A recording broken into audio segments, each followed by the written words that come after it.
या देवी सर्वभूतेषु शक्तिरूपेण संस्थिता नमस्तस्यै नमस्तस्यै नमस्तस्यै नमो नमः।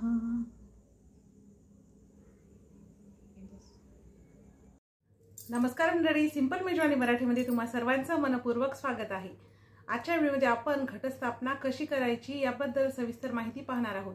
बघा, घटस्थापना ही प्रत्येक भागामध्ये वेगवेगळ्या पद्धतीने केली जाते, पण आपल्या श्री स्वामी समर्थ सेवा केंद्राप्रमाणे जी खरी शास्त्रोक्त आणि वेदोक्त पद्धत आहे त्या पद्धतीने घरच्या घरी आणि मंत्रयुक्त अशी घटस्थापना मी तुमच्या सोबत शेअर करणार आहे। ही घटस्थापना करण्याची सगळ्यात सोपी पद्धत आहे आणि अगदी तुम्ही पहिल्यांदा जरी घटस्थापना करीत असाल तरी हा व्हिडिओ पाहून तुम्ही अगदी सोप्या पद्धतीने घरच्या घरी घटस्थापना करू शकता। त्यासाठी आपल्याला हा पूर्ण व्हिडिओ पाहायचा आहे, अजिबातही स्किप न करता व्हिडिओ पूर्ण पहा। आवडल्यास लाईक आणि शेअर नक्की करा। चला तर मग व्हिडिओला सुरुवात करूया। 4 रूम मध्ये आपण घटस्थापना करणार आहोत। ती रूम आधी जाळी जरमट काढून स्वच्छ करून घ्या, नंतर पाण्यामध्ये गोमूत्र टाकून खालची फरशी स्वच्छ पुसून घ्यायची आहे। रांगोळीने स्वस्तिक काढून त्याच्यावरती एक चौरंग ठेवायचा आहे, त्याच्यावरती लाल रंगाचा कापड अंथरून असेल तर कुलदेवीचा फोटो ठेवा। त्याच्यानंतर आता आपण इथे कलशाची स्थापना करणार आहोत। त्याच्यासाठी इथे मी तांदूळाचं अष्टकमलदल काढून घेतलं। तुमच्या देवघरामध्ये जर नित्याचा देवीचा कलश असेल तर कलशाची स्थापना करण्याची आवश्यकता नाही। आता कलश मांडण्यासाठी इथे मी तांब्याचा कलश घेतला, त्याच्या गळ्याभोवती 5 वेढे कलावा गुंडाळून घेतला आणि नंतर त्याला 8ही बाजूने हळदी कुंकाचे पट्टे लावून घेतले। त्याच्यानंतर पाण्याने भरलेल्या कलशामध्ये 1 रुपयाचं नाणं, अख्खी सुपारी, अखंड अक्षता, हळदी कुंकू आणि अष्टगंध टाकला आहे। 1 फूल त्याला वाहून घेतलं आहे। त्याच्यानंतर विड्याची 5 पाने कलशाला लावून घ्यायची आहे। विड्याची नसतील तर आंब्याची घ्या किंवा अशोकाची घेतली तरी सुद्धा चालतील।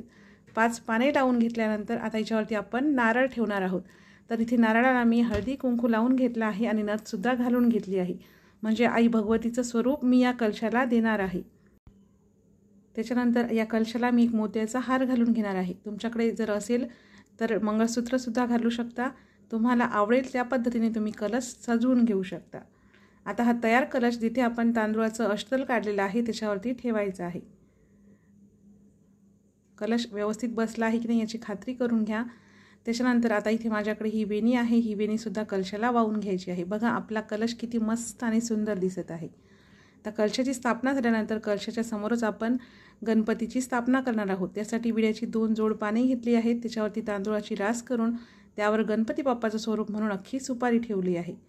आता आपण घटाची स्थापना करणार आहोत। त्यासाठी एका बांबूच्या टोपलीमध्ये शेतातील काळी माती भरून घेतली आहे आणि मधोमध खड्डा केला आहे घट ठेवण्यासाठी। आपल्या टोपलीला सुद्धा आपल्याला कलावा बांधून घ्यायचा आहे आणि टोपलीच्या खाली एक ताट ठेवायचं आहे, जेणेकरून आपण जेव्हा धान्याला पाणी टाकू ते पाणी चौरंगावरती पसरणार नाही, म्हणून खाली ताट ठेवायचं आहे। आता इथे मी मातीचा घट घेतला आहे। हा घट मी 2 दिवस पाण्यामध्ये बुडवून ठेवलेला होता, म्हणजे हा पाणी जास्त शोषत नाही। त्याच्यानंतर त्याच्या गळ्याला 9 वेढे कलावा गुंडाळून घेतला आणि कलशाच्या 8ही बाजूने म्हणजे घटाच्या 8ही बाजूने हळदी कुंकाचे पट्टे ओढून घेतले। आता टोपलीमध्ये जी माती आहे त्याच्यावरती आपल्याला थोडं थोडं पाणी टाकायचं आहे। पाणी खूप जास्त टाकायचं नाही, थोडं थोडं पाणी टाकायचं आणि आता याच्यावरती आपण धान्य पेरणार आहोत। याच्यामध्ये 7 किंवा 9 धान्य पेरण्याची प्रथा आहे। तुमच्याकडे असतील तर 7 किंवा 9 धान्य पेरा, नाहीतर गहू पेरले तरी सुद्धा चालतील। इथे मी गहूच घेतले आहेत, पण गहू किंवा कुठलंही धान्य चांगल्या क्वालिटीचं घ्या।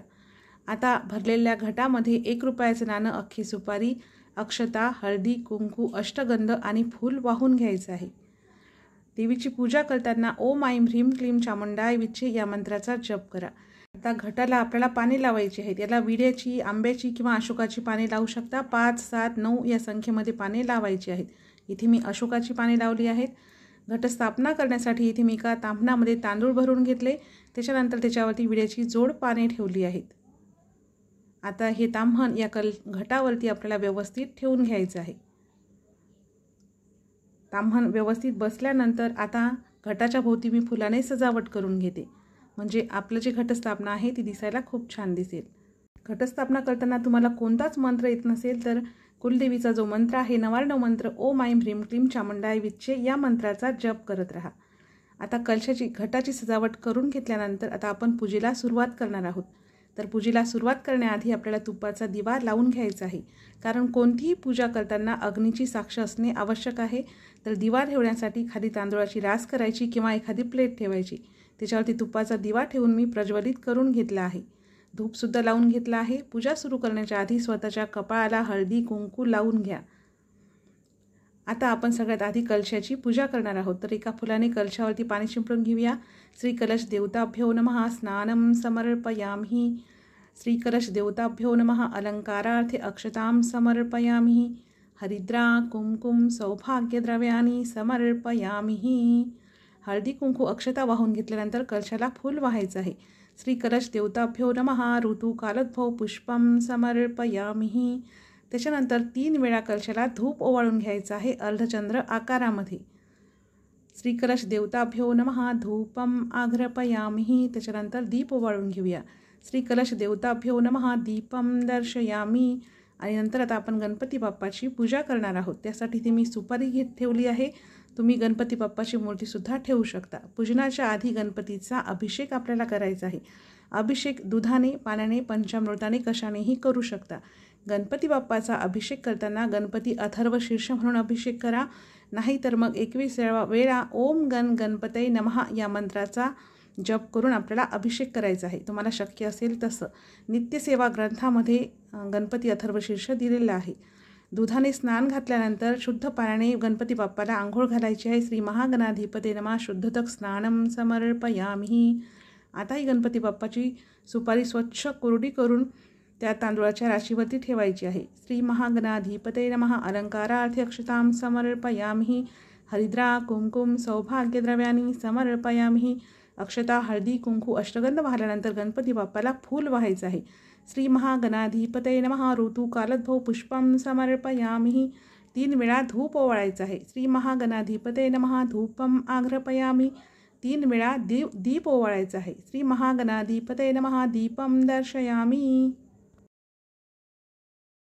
आता आपण आई भगवतीची पूजा करणार आहोत, पण त्याच्या आधी आपल्याला संकल्प करायचा आहे। कारण संकल्प जर केला तर त्या पूजेचं फळ आपल्याला अत्यंत शुभ असं मिळत असते। तर संकल्प करण्यासाठी उजव्या हातावरती थोडंसं पाणी घ्या। पाण्यामध्ये हळदी कुंकू अक्षता टाका आणि एक फूल टाकायचं आहे। खाली ताम्हण ठेवायचं आहे आणि आता आपल्याला संकल्प करायचा आहे। हातामध्ये एक फूल घ्या आणि असं म्हणा, मम आत्मनः सकल शास्त्रोक्त पुराणोक्त फल प्राप्त्यर्थम मम इह जन्मानि जन्मांतरे च अखंडित सौभाग्य पुत्र पौत्रादि अभिवृद्ध्यर्थ धन धान्य दीर्घायुष्यादी सकल सिद्धीद्वारा मम। आपल्या कुलदेवतेचं नाम घ्या।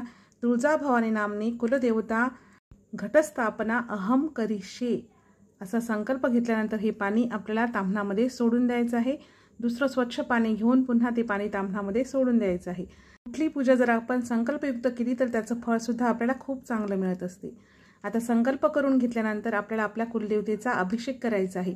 तुमच्या देवघरामध्ये जो कुठल्या तुमच्या कुलदेवतेचा टाक असेल, अशा पद्धतीचा चांदीचा टाक, त्याचा आपल्याला अभिषेक करायचा आहे। अभिषेक दुधाने, पंचामृताने, पाण्याने करू शकता।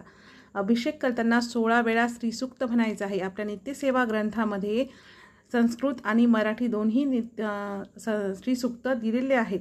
तुम्हाला जे कुठलं शक्य असेल ते श्रीसूक्त म्हणून अभिषेक करा। शक्य असेल तर 16 वेळा श्रीसूक्त म्हणा। जर शक्य नसेल तर कमीत कमी 4 वेळा श्रीसूक्त म्हणून आपल्याला कुलदेवतेचा अभिषेक करायचा आहे। आणि तेही जर शक्य नसेल तर मग 108 वेळा 99 मंत्राने अभिषेक करा। सुरुवातीला दुधाने आणि नंतर शुद्ध पाण्याने मी इथे अभिषेक केला आहे। दुधाने अभिषेक करून घेतल्यानंतर स्वच्छ पाण्याने कुलदेवीला स्नान घालायचं आहे। श्री कुलदेवताभ्यो नमः शुद्धोदक स्नानं समर्पयामि। आणि नंतर कुलदेवतेचा टाक स्वच्छ पुसून कोरडा करायचा आहे। अभिषेकाचं तीर्थ घरातल्या सर्वांनी प्रसाद म्हणून घ्या आणि आपल्या घरामध्ये फुलाने शिंपडा, म्हणजे घरातली सगळी नकारात्मकता दूर होते आणि घरामधलं वातावरण पवित्र होतं। आता कुलदेवतेचा टाक मी स्वच्छ पुसून घेतला आहे। घटावरती या विड्याच्या जोड पानावर आपल्याला कुलदेवतेचा टाक अशा पद्धतीने झोपून ठेवायचा आहे। म्हणजे नवरात्रीमध्ये आई आपली आराम करत असते, पण टाक अगदी झोपून न ठेवता तिच्या डोक्याखाली एक लाल रंगाच्या कापडाची उशी करून घ्या आणि आई आराम करत आहे अशा स्थितीमध्ये घटावरती ठेवायची आहे। एकदम झोपून ठेवायची नाही। आपण जसं आरामाला बसत असतो त्या पद्धतीने आईला तिथे ठेवायचं आहे। त्याच्यानंतर हे जे सौभाग्याचे अलंकार आहेत, काळी पोत, हिरव्या बांगड्या आणि जोडवी, हे सुद्धा आईला अर्पण करायचे आहेत। तर इथे मी काळी पोत, जोडवी आणि बांगड्या आईला अर्पण केल्या। आता आपण आईची पूजा करून घेणार आहोत। श्री कुलदेवताभ्यो नमः अलंकारार्थे अक्षतां समर्पयामि। श्री गुरुदेवताभ्यो नमः। हरिद्रा कुमकुम सौभाग्यद्रव्यानी समर्पयामि। आई भगवतीला अखंड अक्षता हळदी कुंकू वाहायचं आहे। पूर्ण नवरात्रभर आई भगवतीच्या चरणी भरपूर कुंकू आपल्याला वाहायचं आहे। आता आई भगवतीची पूजा करून घेतल्यानंतर फूल अर्पण करायचं आहे। श्री कुलदेवताभ्यो नमः। ऋतुकालोद्भव पुष्पम समर्पयामि। त्याच्यानंतर घटाला पहिल्या दिवशी विड्याच्या 9 पानाची माळ वाहिली जाते। तर इथे मी विड्याच्या 9 पानाची माळ करून घेतली आहे। आता ही माळ इथे मी बांधून घेते। ही माळ आपल्या घटाला स्पर्श करेल अशा पद्धतीने बांधायची असते। तर इथे मी माळ बांधून घेतली। आई भगवतीचा फोटो जो तिथे आपण ठेवला आहे त्याची सुद्धा पूजा करून घ्या आणि नंतर कुलदेवतेला 3 वेळा अर्धचंद्र आकारामध्ये धूप ओवाळायचं आहे। श्री कुलदेवताभ्यो नमः धूपम आघ्रापयामि। श्री कुलदेवताभ्यो नमः दीपम दर्शयामि। 3 वेळा मी अर्धचंद्र आकारामध्ये दीप सुद्धा ओवाळून घेतला। आता आपण घटस्थापना झाल्यानंतर अखंड दिवा लावत असतो। तर अखंड दिवा लावण्यासाठी आपल्याला तांदूळाचं अष्टदल काढायचं आहे। दिवा कधीच असा खाली ठेवायचा नाही। त्याच्यासाठी एखादी प्लेट घ्या किंवा तांदूळाची रास करा किंवा असं अष्टकमलदल काढून घ्यायचं आहे। तांदूळाचं अष्टकमलदल काढून घेतल्यानंतर याच्यावरती हळदी कुंकू टाकून घ्यायचं आहे आणि त्याच्यानंतर आता आपण याच्यावरती अखंड दिवा प्रज्वलित करणार आहोत। तुमच्याकडे दिवा कुठलाही असो, दगडाचा असो किंवा ताम्हण असो किंवा अशा पद्धतीचा नंदादीप असो, तांदूळाचं अष्टदल काढणे आवश्यक आहे। जर तुमचा दिवा दगडाचा किंवा ताम्हण असेल तर त्याची ज्योत उत्तरेकडे येईल अशा पद्धतीने प्रज्वलित करा।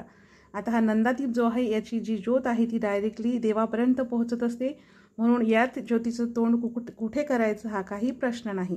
तेलाचा दिवा देवाच्या डाव्या बाजूने आणि तुपाचा दिवा देवाच्या उजव्या बाजूने लावायचा आहे। अखंड दिवा प्रज्वलित करून घेतल्यानंतर त्याला अक्षता हळदी कुंकू अष्टगंध वाहा। त्याच्यानंतर फूल वाहून प्रार्थनापूर्वक नमस्कार करा आणि नंतर आपल्याला एक मंत्र म्हणायचा आहे। शुभम करोति कल्याणम आरोग्यम धनसंपदा शत्रुबुद्धी विनाशाय दीपक ज्योती नमस्तुते। हा मंत्र म्हणून दिव्याला प्रार्थनापूर्वक नमस्कार करा।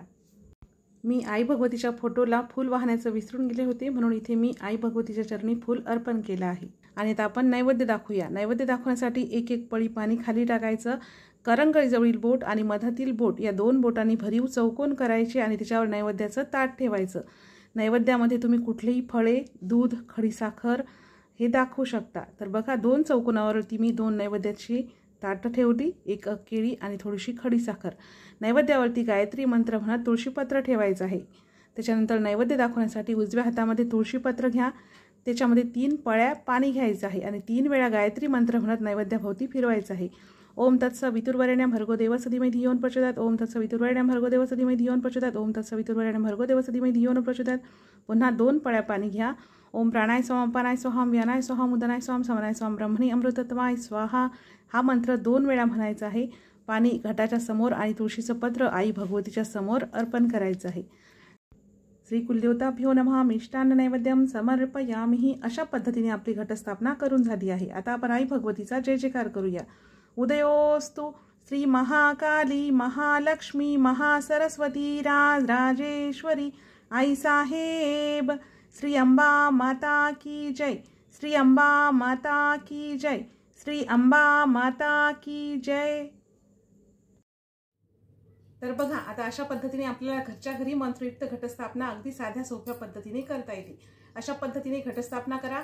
दोन्ही वेळ सकाळ आणि संध्याकाळ कुलदेवतेची आरती करायची आहे, नवरात्रीची आरती करायची आहे आणि आपण जो अखंड दिवा लावला आहे त्या दिव्याची आपल्याला काळजी सुद्धा घ्यायची आहे। अखंड दिवा कसा लावावा, त्याची काळजी कशी घ्यावी याचा व्हिडिओ सुद्धा याआधीच मी तुमच्यासोबत शेअर केला आहे। लिंक खाली डिस्क्रिप्शन बॉक्समध्ये दिलेली आहे, तिथे जाऊन तुम्ही तो व्हिडिओ पाहू शकता। आता बहुतेक स्त्रियांच्या महिलांच्या मनामध्ये असा प्रश्न येतो की या घटामधलं पाणी संपलं तर मग काय, आता या घटामध्ये पाणी टाकायचं का? तर अजिबात नाही। आता एकदा घटस्थापना झाल्यानंतर आपल्याला 9 दिवस हा घट अजिबात हलवायचा नाहीये। भले याच्यामधलं पाणी संपलं तरी काही हरकत नाही। फक्त धान्याच्या वरती आपल्याला थोडं थोडं पाणी रोज शिंपडून घ्यायचं आहे, जेणेकरून आपलं धान्य चांगलं उगवेल।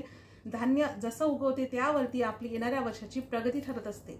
तर त्यामुळे आपलं धान्य चांगलं उगवावं यासाठी याच्यावरती थोडं थोडं पाणी टाका, भरपूर पाणी टाकू नका, नाहीतर आपलं धान्य कुजून जाईल आणि व्यवस्थित निघणार नाही।